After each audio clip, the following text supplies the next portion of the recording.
Descending from the sky, bathed in a white light and covered head to toe in glittering gold armor, the angels of heaven wield their weapons to slice through the armies of hell, before turning their gaze on humanity. Welcome to the Diablo world, where the demons want to corrupt us and the angels want to purge us. Real estate is super cheap in Tristram, just watch out for the everything. And not even the angels want us around. You see, sometimes the angels are worshipped as paragons of good and justice, but that doesn't mean they like us. Why don't they? Let's see why. History time. When it all began, there was Anu, but Anu had some bad in him, so he spit it all out and that formed Tahameth. Then they fought until they killed each other and the explosion made the universe. Anu's spine became known as the Crystal Arch and started spitting out angels like there was a blowout sale at the local Costco. These angels, being formed out of a being of order, were all about order. Note I didn't say good. I'll explain that later.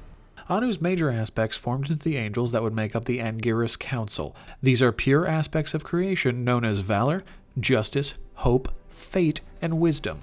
As the beginning of our story here, these positions were held by Imperius, Tyrael, Auriel, Ithariel, and Malthael, respectively. Now, with their powers combined, they fought against the demonic hordes for control of the World Stone, a rock of immense power, in what is known as the Eternal Conflict. Because there ain't no conflict like an eternal conflict, because an eternal conflict just don't stop.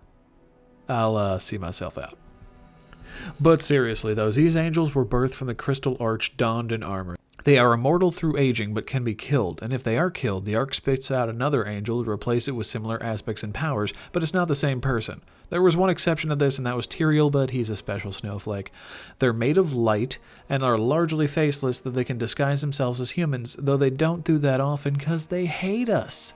See, partway through the eternal conflict, an angel named Inarius wanted a place to just get away from eternally fighting demons. You know, it's a little stressful.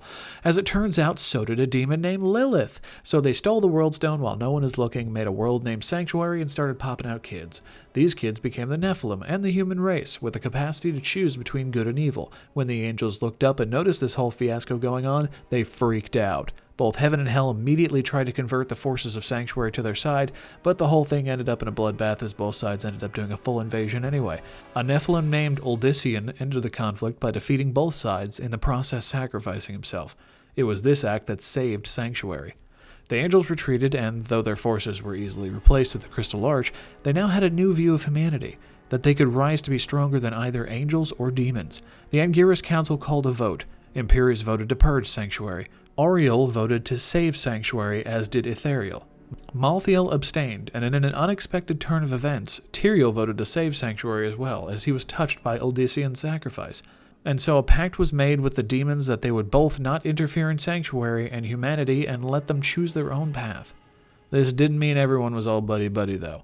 A lot of angels still feared and despised humanity because demons corrupted everything they touched, and humanity was half demon, so they must be corrupted, right? Right.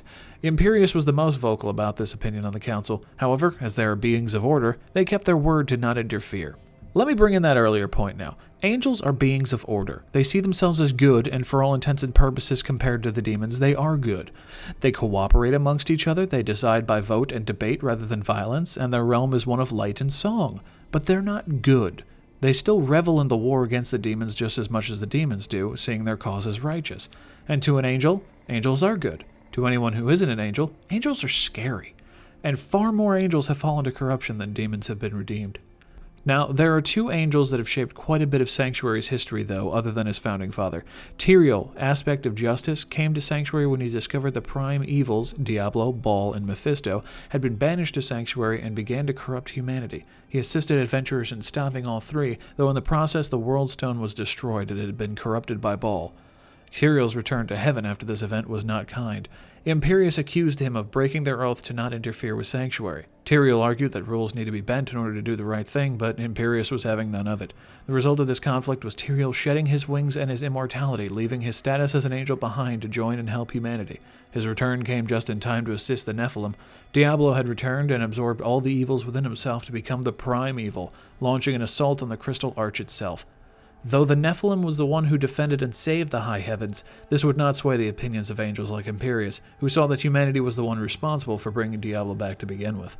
This chain of events led to another influential angel's actions. Malthael, formerly the aspect of wisdom, had disappeared after the destruction of the World Stone. He sunk into a deep despair and remade himself into the angel of death. He enacted a plan to use the Black Soulstone that held all of the evils that were once contained in Diablo to purge all demonic essence from Sanctuary. Given that all humans were part demon, this meant the total annihilation of humanity. Once again, the Nephilim stepped up and stopped him, but this left another void in the Anguirus Council, which was down to 3 members from its former 5. It's important to note that during the crisis with Malthael, Imperius and angels of his sort didn't care that he wanted to wipe out humanity. They cared that he betrayed him. Humanity was still on their don't care list, and with the power of the Nephilim now enough to take down an angelic aspect in the primeval itself, what was stopping them from turning on the angels?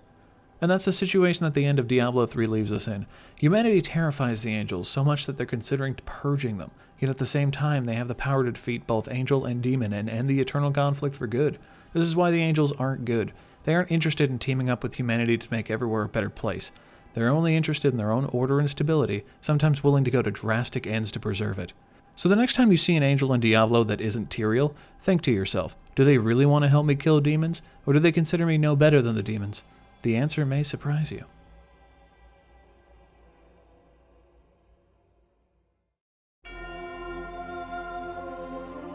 Thank you very much for watching. If you enjoyed this video, please hit the like, share, and subscribe buttons, and take care, everybody.